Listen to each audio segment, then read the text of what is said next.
fear, anxiety, nervousness. I think all the mix of emotions is what we feel when we stand on this particular stage. And I am sure, Toastmaster Ravi, you were also going through a mix of all these. Most of us don't think about emotions so much, but Toastmaster Ravi today forced us to think of what is the feeling of different emotions. I would like to divide my narration into three segments where first I will tell you the things which I loved about the speech. Second, to entice your emotions a little bit more, I will tell you what can be done better. And last, what is the summary of what you wish to say. Things that I loved about your speech is that you started with asking a question to the people about their emotions. That's a great way to connect with audience who are sitting right in front of you. The second thing which I loved about your speech was 34,000 emotions.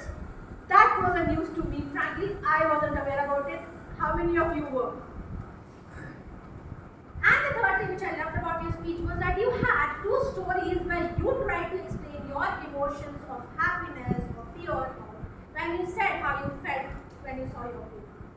So great job done on that particular part. Going on to how I can raise the emotion of a little bit of fear and learning into it.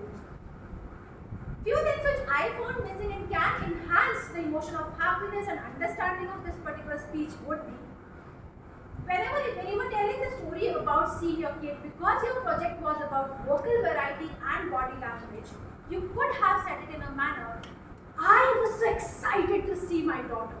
Those little arms, those little eyes looking towards me.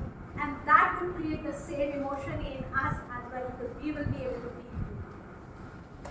Similarly, when you are talking about emotions, it becomes really important for a listener, especially for me, to know what were the different emotions that you knew about or you felt in your life. So probably having three clear stories of the emotions that you felt, maybe happiness, sadness, excitement, nervousness, would have a clear structure to the whole speech. You also told about there are 34,000 emotions, but I was still waiting to know what are these shades of emotions. So probably putting them into the structure, say there are 6 key emotions that juggle up together to form these 34,000 emotions would have added to my knowledge. As has been also mentioned, if you go online and check, there are 6 to 7 key emotions like happiness, sadness, anger, frustration, which come together and form these. So that would have been a clear information to all of us as listeners probably of where am I mixing these emotions. Also asking a question to the people, have you ever paid attention to your emotions? Would have left them with an idea to think with. Other than that, you have done a great job by giving us new information, displaying a bit of vocal variety, adding body language to it, and elaborating on the stories and take it to the next level. Over to you, Gentle Ravi.